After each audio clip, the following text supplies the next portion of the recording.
welcome back to another episode of Roundtable Pod Racers. Today we will be talking about the premiere of Star Wars Rebels in Season 4.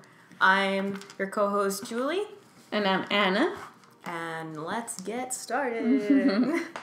So, as you hopefully know, Star Wars Rebels has come back after its mid-season finale break. Very strong. And sad. Very sad. Depressing. Yeah. Tears all over the place. All the emotions. But before we get into that, Anna, what are you wearing today? Well, today I'm wearing my Ahsoka Vader shirt from her universe. Awesome. Again. I love it. I love it. I'm wearing a Star Wars shirt I got from Hot Topic and cut it up. Probably. You cut it up yourself? Yeah. Oh. Just cause. Why not? And I'm wearing a Rebels jewelry set I got from Box Lunch as a Christmas gift. Yay! It's so cute. I saw it. I think do they have it at Hot Topic? I don't know. I saw it recently somewhere. I don't know. So any new news? Okay, so we're starting with there's 3 solo books coming out. Well, I guess one is like a comic. But okay, first one will be the solo book from the movie. The second one is The Adventures of something. I should have looked up the names. Solo and Kira book. And the third one, which is the one I'm excited about, is The Adventures of... that one I know the name. The Adventures of Lando Calrissian, which I'm so excited. And it's going to have Solo in it as well, right? Yeah, I probably. think I saw the cover of them both on it. And I think Donald Glover being Lando has made me love Lando more than I already did. Yeah. He is just the perfect person to play him. I hope he just suddenly breaks out into a little jazzy rap for us all in the movie. I won't be mad. Hidden talents of Lando. He can rap and sing beautiful. Oh. Along with that, it has now been confirmed that the Game of Thrones writers and director will be writing a new trilogy of Star Wars movies for us. So more Star Wars movies. Not only the Rian Johnson trilogy, right? but now Dave D.B. Weiss and the other guy. I forgot his name. I'm so bad with names. But that's exciting and also terrifying, in my opinion. Why terrifying? Because everybody dies in Game of Thrones. Well, how things are going in the Star Wars universe, we're not falling too short out of the Game of Thrones. This is, you know what? Maybe that's why. Well, the thing is that, everybody dies at Game of Thrones, but we have to remember that the creator of that it's not them. Yeah. What's going on after, yes, it's them. Like the new stuff that comes out next year, which we have to wait such a long time. But, yeah. Mm-hmm. George R.R. Martin. Now, if he would have written a Star Wars movie, I don't think we could go through with it. And then again, I'm saying all of this, and then you got to think back to Rogue One. Yeah. So... I take back my statement. I like Star Wars going dark. I do too. I would be okay with seeing a rated R Star Wars movie. Yeah. So that's exciting. And then we have Mr. Luke Skywalker, Mark Hamill, is getting his star on the Hollywood Walk of Fame. Finally. It was about time. He really deserves it. And it's funny because he posted on his Instagram or Twitter, was it? I don't remember. That he never thought about getting one. And he didn't think he deserved one, but we do believe one. And Mark, you deserve it not only for being Luke Skywalker, for everything you do. Oh my God. Voice acting, because... The Joker. The Joker is the best. Fire Lord Ozai. Everything. And then also I saw today that a short documentary will be made with Rian Johnson and Mark Hamill about the shooting of Episode 8. And it'll be kind of like what it takes to make a Star Wars movie. That's going to be interesting, and I hope they go over, Mark Hamill at the beginning wasn't very... Into it, or he wasn't sure about his transition with Luke Skywalker. So it's going to be interesting to maybe see the dialogue, or maybe see what those creative minds came out together, because we don't all have to agree with each other. So that's pretty cool. I have noticed that the hatred towards lovers of Episode 8 and haters to Episode 8 has dwindled down since a little bit. I haven't seen that much, but okay. I still get some haters, but it's fine. I mean... Sad. It's okay.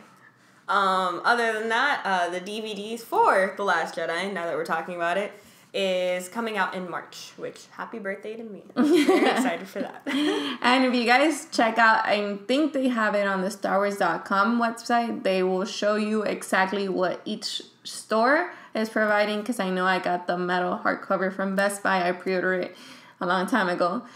But now they showed that Target has like a collectible magazine kind of book with pictures. So make sure you go on it before you buy it. So just to make sure, like, what do you want out of the DVD? But I'm excited to see the deleted scenes and the commentary from Rian Johnson. I've heard there's like 30 minutes extra of deleted scenes.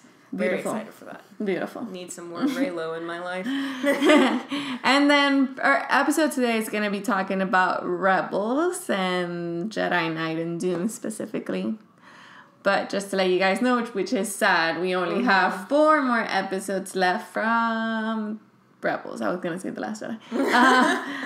So they're going to be in 2 aired episodes, kind of what we got this week.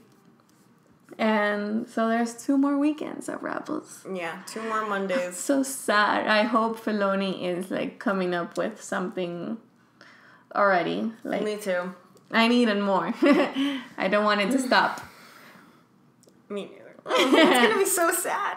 I know. I think we just got started, and the episode that we got started on was like intense. Rough. Yeah. I think that episode, though, it might also indicate like the feeling and like the tone of the rest of this season, which is both, I think, a really great thing, because that means it's going to be super impactful and super deep and good, but also really dark and really sad. But at least let's get started and talk about this week's episode. Yes. And I'm not ready. It took me a week to write my post for my blog, so this is gonna be rough. It's gonna be rough. Yeah. But so, yeah. I think the way this season started out was really good. Well, it's not, you know what I mean. This episode started out. The mid-season, yeah. No, definitely. I mean, and it started in a relaxed way, I guess, kind of like breathe in and get ready for what's going to happen with Kanan. Almost the calm before the storm. Yes, with Kanan meditating and taking time and thinking about everything that leads to that moment. So he was ready. He knew. Oh, yeah, for sure. Like, I saw it coming after the whole scene with him going into his little cave room-looking Jedi temple. I think he knew. He was self-aware that he was that something was gonna happen. Maybe, I don't know if he knew to the extent. Yeah. But for sure he went back to his roots, and he knows, like, okay, I am first and foremost a Jedi. Yeah. So I put myself last, and everybody comes before me. So I am gonna save my family, and I'm gonna save the love of my life. Yeah, that's what I was just going to say. It's not only I'm going to put everybody else before me. It's going to be, I'm putting my family before me. Yeah.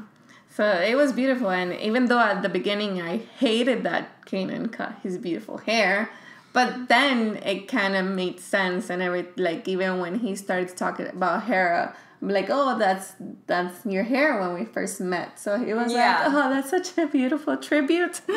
Yeah. I was thinking about the book I read, A New Dawn, when they first meet. And I was like, I never pictured Kanan like that when I was listening to the audiobook. I always pictured him like season 1 or 2 Kanan. Okay. But now it's like, it makes so much more sense that he was like short-haired and rugged and... And we have to remember that I don't know if they say it on the book because I haven't read it, he must have been so young when he met Hera. Because that's after Order 66 that he mentioned here. He was he was Ezra's age. When they met? Yeah. He was like, I was just a young boy like you when I had to watch my master get killed. Mm-hmm. So he must have been really young when he met Hera. I think it was a couple years after the Order 66. Like, he was already very, like, I'm not a Jedi. Jedi, like, they all left me. Like, ugh. Very angsty, but also, like, really just upset that everything happened. And he was very, like, in hiding.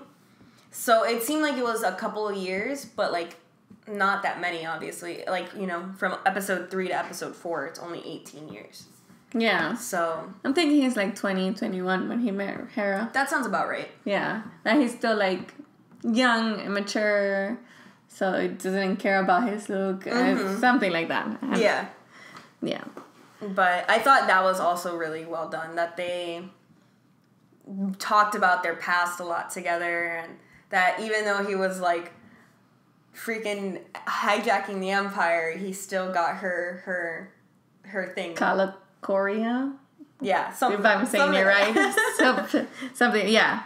No, it was beautiful. And I mean, going back to like even the cave episode, he took off his eye-looking mask, and I thought that was so beautiful because he was like, this is me.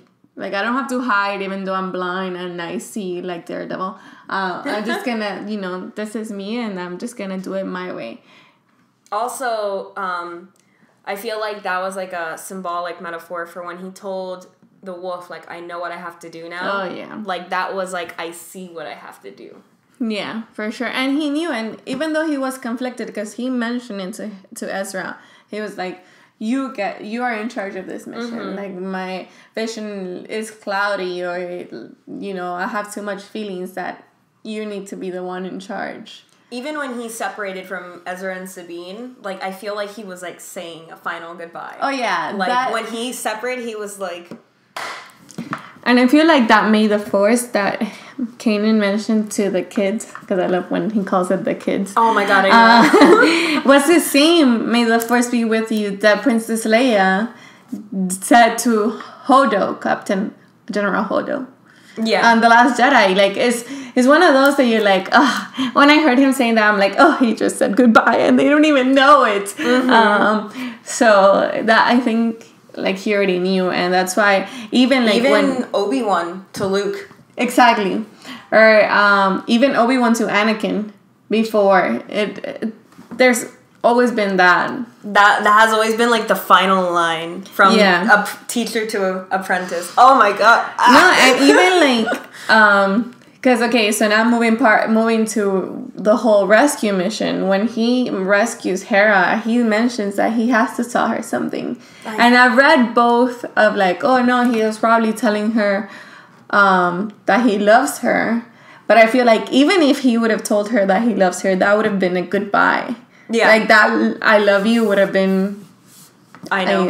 Exactly. Yeah. I was waiting for him to say I know in that scene when she said it to him. I was too, but I was like, they're not gonna go there. He's not a. While he has like Han Solo qualities, I feel like when it comes to his love for Hera, it's kind of it's also different. Yeah, for sure. And I mean, I loved seeing Ezra stepping up to being like, okay, I took care of the plan, so let's do it. And he was always in charge. I give him props to see the level of maturity that Ezra has had in this season has been incredible. I think we mentioned this when we made our unaired episode 4 podcast, season 4. But I think Ezra has become like a character that I really, really like this season. And all the other seasons, especially 1 and 2, I was like, Ezra, get off the screen, show me everybody else. But in this season, I'm like, Ezra is probably one of my top favorite characters now. Yeah, because the thing is that Ezra is the kid. Ezra started as the kid as like doing like, you know, little acts here and there, but nothing. He wasn't mature. He didn't have a cause. He was just like a kid without parents. Yeah. So it's cool. He went through his angsty phase in season 3. And now like he's exactly what you said. He's stepping up. Yeah, he knows. And the thing is that it's amazing when you see a character have purpose. Like, he has a purpose now. He's on Lothal to stay, like he's mentioned before. And he knows that he wants to save his planet. Yeah. So, I give him a lot of props for that. I also, even though, like, the episode, like, I think, like, the entire episode was just building up anxiety for Kanan's ultimate demise. But I think the little tidbit comedic breaks with Sabine and Ezra on the TIE pilot with the other stormtroopers was hilarious. Yeah, and that's the thing, like, when I was writing about this episode, I'm like, here's a clear example that this show is not just for kids, because this episode was really dark. I mean, Jedi Night was really dark. Had a death, so that was really intense. It had torture too. Exactly. Like, and it showed finally. I don't think we've ever seen on camera what the droid does. We've always seen like the after effects. We've always seen like in episode 4 we saw how the droid took out the needle before Princess Leia, but we never saw her getting tortured. Right. And then here, coming to that torture scene, which I've read so much about it, and even good and bad, like some people did not like, and I feel for them. The whole torture scene of Hera, like, I understand. Okay. It was intense. Like, then I'm thinking, like, wow, this is a kid's show, and she's just being plain evil. Yeah. Like, she wasn't even asking her questions. Yeah, like, she was just like, her. Oh no, I'm just having fun. Like, that was like, whoa. But then you have the comedy breaks, and then you're like, oh yeah, this is why. Also, like, Thrawn, like, I feel that moment when he came in to talk to her about her art, like, it showed how, like, not even evil, but, like, sadistic he was. With the whole, like, oh yeah, I don't know anything about this culture, but I'm going to appreciate this art because it's your art. Yeah, no, I think Thrawn is such an interesting villain because he doesn't do it just for him. Like, he loves doing it to also learn. And, like, he takes a good account of, like, who's he fighting against. Yeah. And wants to, like, hit you in your weakest spot. So, bringing the color core, I don't know if I'm saying it right, was like, whoa, that is just, like... And bringing up her brother. And which we hadn't heard about. Yeah, exactly. Like, we only knew about the father and the deceased mother. Yeah. We had never known about a brother. So that was pretty interesting because it even goes to history when people take they conquer a land and take their stuff. So, exactly. So that was like, oh, look at that. But that was pretty cool. I also like that even though Thrawn's character is so, like, calm and mute, that you can tell just by his character that he's not, like, a two-dimensional villain.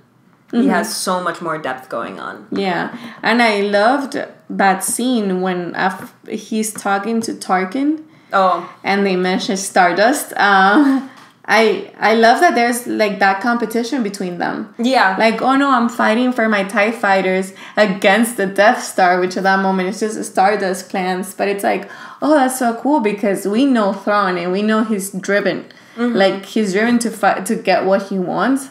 So when you see the other, like, we see that buildup of, like, no, I'm sure about my TIE fighter plan, and I'm going to take it to the Emperor, and I don't care, and I'm not even scared. Yeah. It made so much sense to what happened after and all the fuel depot disaster.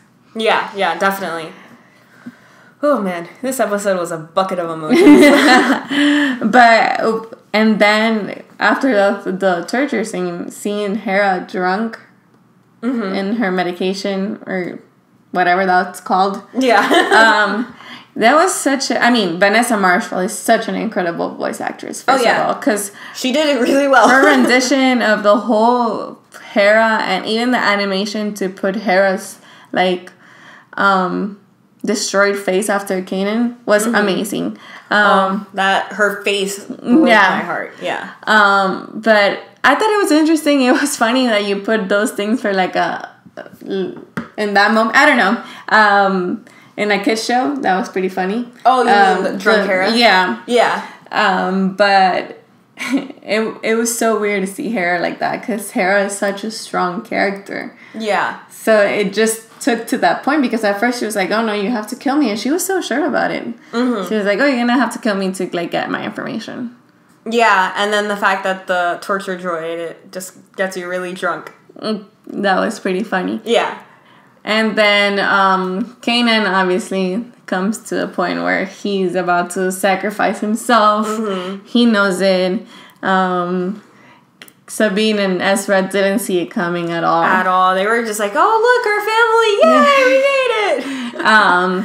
And in that moment, like, that sacrifice was beautiful, and it destroyed me. Mm-hmm. And seeing Kanan having his eyes again was like, this is it. Like, I'm not sure if like them showing his eyes doesn't mean like he really saw like the last image of Hera. That was beautiful. I know, that's what I was thinking too. I'm like, was the Force letting him see her one last time? Yeah, because he went like so selfless as he like became that energy, how they do it sometimes, how Obi-Wan has done it before, or Yoda. Was it?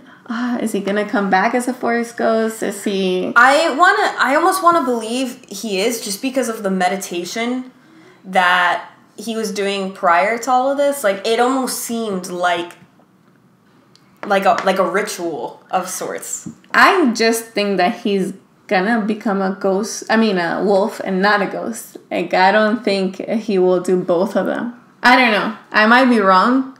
Well, we gotta talk about that wolf thing a lot.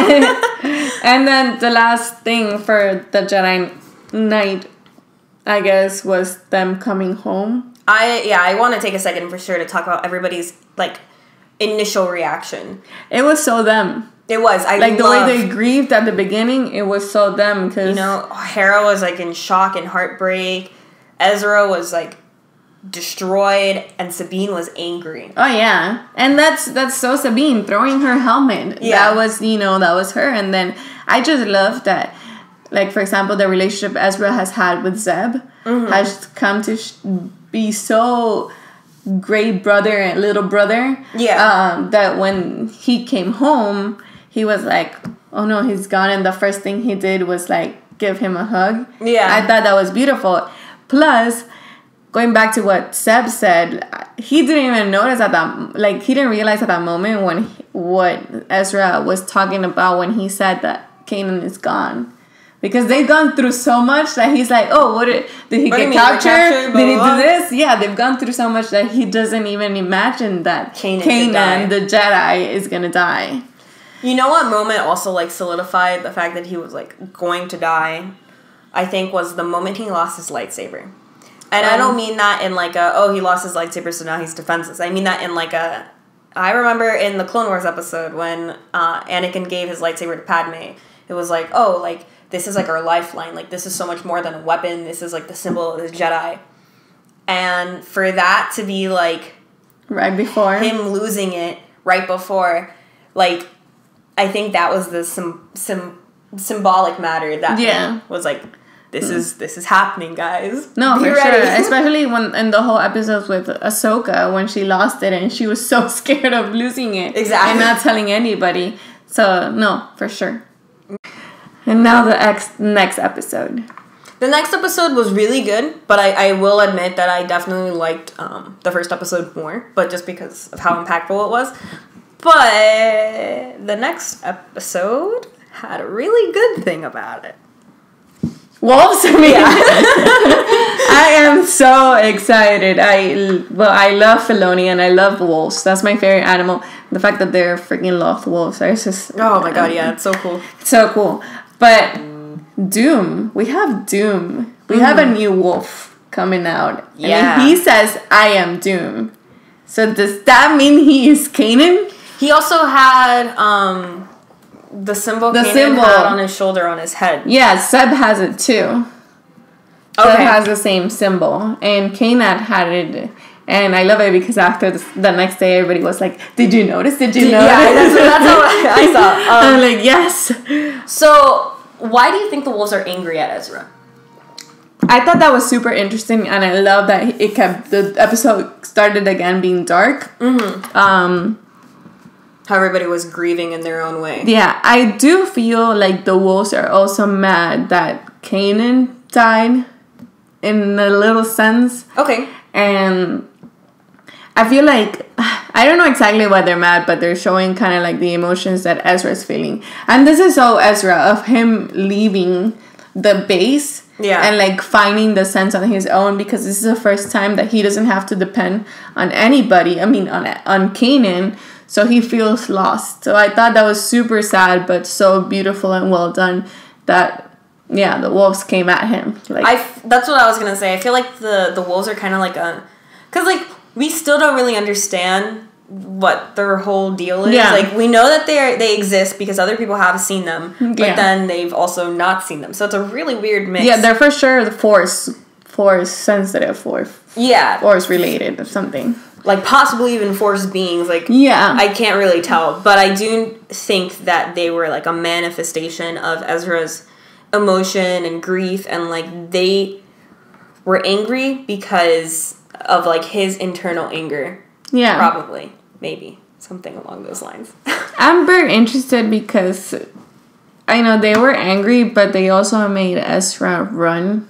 Yeah. And I love that the wolves are like Bendu, that they don't tell you. And this is so Star Wars. Like Yoda, like they don't tell you, hey, you gotta go to the temple and get the answers there. Like, no. They're gonna make you work for it, and they're gonna make you like show you all of your emotions in order to get what you really want. That's why I feel they're so like force sensitive. Yeah, definitely. I agree. And I think the whole like even that whole scene when like it almost looked like a dome when like Ezra woke up and all the wolves were around. Yeah.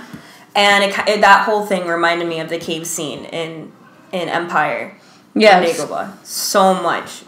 So.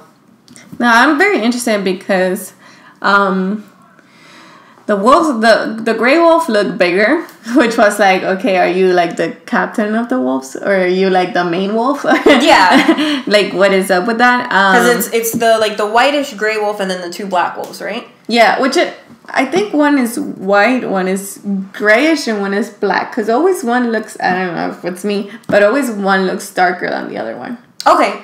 And then there's the white one, which we've seen so much of that we think is the main one, only to find out that there's a really big one. That is grayish, that has the Dume, well, not the Dume, that thing that looks like the rebel. Yeah.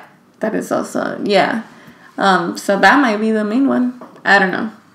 I think that one could be a main one, but I also think that one is, like, while the other wolves that we've seen throughout the season have been, like, probably, like, force creatures, I think that one is literally just, like, a force being, like Bendu. Like, it's supposed to represent that again. While the Loth wolves are maybe just, like, a higher tier Loth cat.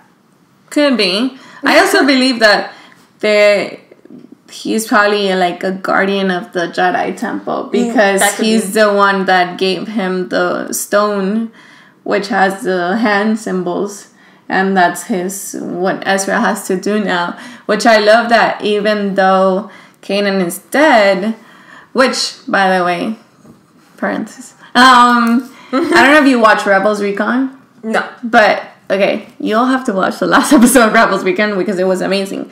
For Kanan's death, the crew didn't know until that day that they were recording. So Filoni kept like the last two scripts and he gave it to them after they started recording like the whole escape and rescuing. And you see them like super sad. You see Freddie Prinze Jr. like this, like covering his eyes and like super. So I thought that was beautiful because he really, and I mean everybody that has gotten interviewed says that Filoni is such a great director for his voice acting, because voice acting is not easy. It's not like you're acting out and you get emotional. Right. You have to. They're standing up and like saying everything. Yeah, you're not like in the moment, but you have to pretend to be somehow. Yeah, but what was I going with this is that Filoni answers so many questions about how Kanan's death is not because of Yoda's telling Luke that there was no more Jedis and everything. Right. And him also mentioning, which I also love, that these characters are not just a footnote of the whole movies. Like, they are special in their own way. And we know that Hera and Chopper survived. Mm-hmm. Which that scene of Hera and Chopper holding her hand, that killed me. Like, I went bawling. That was like the most beautiful thing for me. And when he made his beep boops, and Hera was just like, "You don't understand. Like, you're just a droid." Like, that was like, and then he stayed, and he was like, "Oh wow." Yeah. So I mean, well, I love that that Jedi is dead, and since then, we still went back to Jedi temples with the wolves now. telling Ezra, like, this is what you gotta do. Yeah. Which I'm so excited to see, because this is where the daughter and the son and the father come out in that, well, we saw in the previews, which I did watch the previews. So I'm really, really excited. I'm excited to see how the rest of the season plays out with every character. Like, even though they were, like, kind of the background this episode, I thought Zeb and Sabine's little arc in this episode was really, really impactful. Oh, yeah. The fact that they at first was super upset about, oh, we have to get even, but then they knew. Like, that's how you know, like, this character's developments have been so great that they would have killed the guy at first. Yeah, Zeb would have murdered him, Sabine would have exploded the entire city. Yeah, but they didn't. It's because they've learned and they feel for her and they feel for the rebellion. So this is beautiful, but I'm scared of how it's going to end. Yeah. Yeah, this definitely was, like, the morning episode, I felt. And I feel like by next episode already, like, even at the end of this episode when Ezra came back in, like, I know what we have to do next. Like, it's already going to be, like, we're doing this now for Kanan, but we don't have to, like, mourn him anymore. Exactly. So now I think the final question we have is Kanan actually dead? I do think so. I feel like he is, because we've seen this whole morning episode, but I do think he's going to come back in some way, shape, or form, whether it be through the wolf, or as a force ghost, or as some kind of memory in the temple, or some weird thing. I'm just excited, and there's so much mythology and theories and everything on this show that I'm very excited to see if Kanan is really the wolf, because I believe he is the wolf, and what that's going to mean, and what is Kanan's death going to mean to the rest of the crew, and, like, their fight with the rebellion. Yeah, like, how they're going to continue on from here. Yeah. I'm also wonder, like, how Kanan's death, if he is the wolf, how that's going to affect the Jedi from here on out. Like, is he going to be the guardian of that temple? Is he going to become something more? Very interesting. I'm just excited, and I can't wait till we see what Ahsoka is going to be. Right? Yeah. Like, I thought maybe she was going to walk up in the last, 2 minutes of the last episode. Can she be alive, por favor? Yes. I know we're seeing the owl and I forgot the other name, but I really want to see Ahsoka, like Ahsoka. Yeah, I know. One last time. I'm happy she wasn't the wolf. Yeah. Yeah, I think it would have been, pretty cool, but I'm really happy she wasn't. Yeah, I'm good with Kanan being the wolf. But, we're getting so close to Rogue One. I mean, with now the mention of Stardust, how is the Ghost Crew gonna be now without the How's it gonna tie up? Yeah, now, and how are they gonna go through this death, and what's gonna be their goal now? Well, I had a really, really, really dark thought while you were speaking earlier. When you mentioned that Ezra had said that he's not going to leave Lothal. Mm-hmm. What if he doesn't leave Lothal? That's fine. I'll be fine with that. No. What if he doesn't leave Lothal? Oh, he dies? Yeah. I don't think, at the end of the day, he is the main character of the show, even though it is also about being a team, and that's why I love Rebels. But I don't know. I think that's too much for the kids. You would think, right? Yeah. Wasn't Anakin the main character of Clone Wars? No, he wasn't. It was Ahsoka. Oh, okay. Wasn't Ahsoka the main character? And she left. My point. No, she left, but she came back. He could leave and come back. It doesn't matter. I mean, I've grown to love Ezra, and he has a beautiful character development. And so as Sabine and Zeb. I love Zeb and his accent.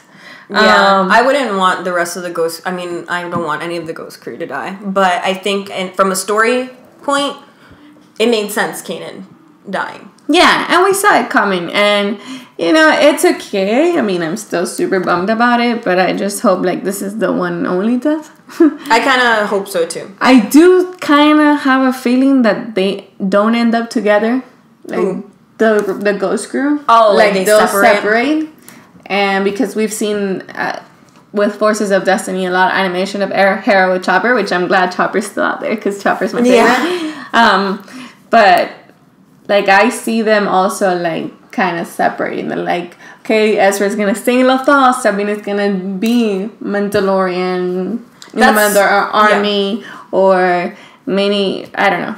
That's a concern. Not like, I guess a concern, but also like, is Forces of Destiny canon? Because it is, right? Yeah. Because then Hera survives through all of it. That's what I'm saying. Like, we know the Ghost crew is in Rogue One. Yeah. Like, we see the Ghost, like, the actual vehicle in there. So, does that mean, like, the rest of the Ghost crew, like, Ryder, Sabine, Zeb, Chopper, are they all surviving? Because, yeah, I've seen it a bunch of times. Well, doesn't... Well, Sabine comes out in the Leia episodes too. Right. So we know she survives Rogue One.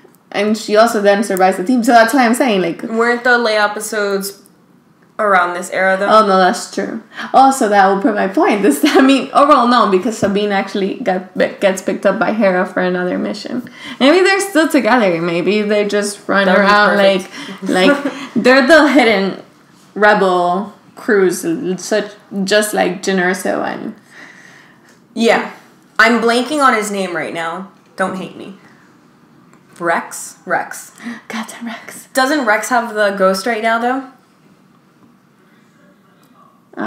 Yes. With Hottie Callus. Yeah. So, what if it's Rex and Callus that are in Rogue One? It could be. Yeah. It could be, but we hear somebody saying Captain Syndulla or right. General Syndulla. I don't remember exactly what it was. So it could be still her dad, but what we've seen... it wouldn't make sense. It wouldn't make sense, so I was thinking it's Hera, and then... But we see Captain... And they confirmed that Captain Rex was in the Battle of Endor. Yeah, so he's made it through also, which is happy. So I do think the rest of the crew makes it... It's just very interesting to see how they're going to make it through. Yeah. And I hope Zeb makes it because he's the last of his kind. So, I know. I love Rex. But yeah, I guess this will wrap up our episode for today. Yes. So if you guys have any questions, please send us a tweet or a message on Facebook, and we'll surely answer it for next episode. Yes, which hopefully will be on the next set of episodes. Yeah, and hopefully earlier than this one. Yeah. But yeah, it was a good one. Yeah. Okay, guys, so may the force be with you. And that is not our final goodbye. Bye.